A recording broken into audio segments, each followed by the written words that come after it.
Greetings, sweaty nerdlings. My name is Zack, and I'm bringing you all the top stories this week from Cinelinx.com this week in the recap. Thank you so much, Bethesda.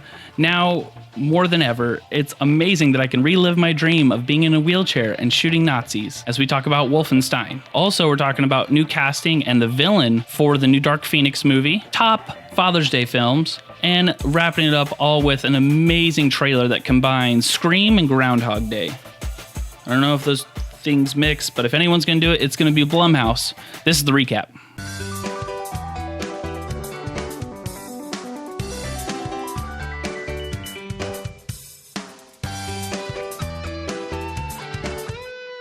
So starting off with Wolfenstein II, I was absolutely blown away by this E3 presentation as it continued to show like this little old-timey, like Happy Days, Andy Griffin style kind of vintage film as this girl kind of goes through this town. Wow. Gee, thanks, Mr. Wilson. And then this giant like hell metal beast just comes out of nowhere and just starts wrecking. Oh my gosh, it was great. And then it jumps into the trailer. It was like this great little, fluffer. And we jumped right into the trailer. And it's everything that we love about Wolfenstein. But as I said before, you're sitting in a wheelchair. I don't know for how much of the game you're in a wheelchair. I don't know if it's just you little cutscenes, you jump right into it, or it's half and half. I don't care. I'm just excited to see all the Nazi drama as I blow their heads off in Wolfenstein 2. Make sure you guys check out the full trailer at Cinelinx.com, as well as other coverage for E3.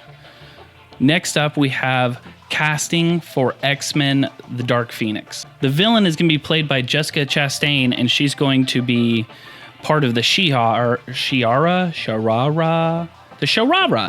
Shihar, who in the animated series, their goal was to be able to guard this crystal that trapped the Phoenix, and then they want to get the Phoenix back and control it for themselves. But in this film, what it seems like is going to happen is that she's just going to come and try to murder Jean. She just wants the Phoenix dead.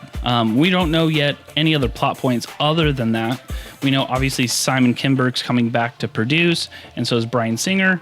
Really excited to see what Fox can do now that they've kind of learned what works and doesn't work with Logan and Deadpool, to see how they can fix some of the mistakes that they made in Apocalypse. So really excited for Dark Phoenix. Everyone loves to kind of see the Dark Phoenix saga. It's one of the best comics out there, so I'm excited to see this. Next up, I wanted to talk about one of the best articles on Cinelinx this week. They're talking about the top movies for Father's Day. It's a top 10 list, and my personal favorite that made the list was Big Daddy. Oh, please.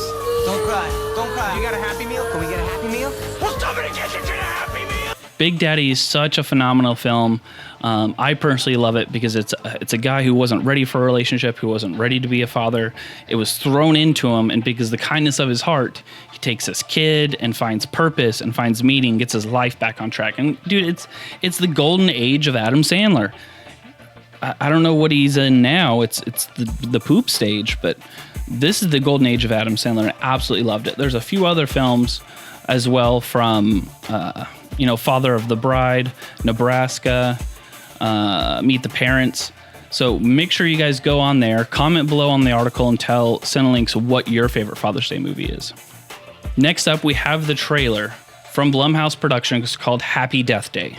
I know, really weird, strange title, but please go check out the full trailer on the website because Blumhouse has done an amazing job with all their films. Get Out, Annabelle, The Conjuring, just to name a few. And this film really seems like they married the idea of Groundhog Day and Scream.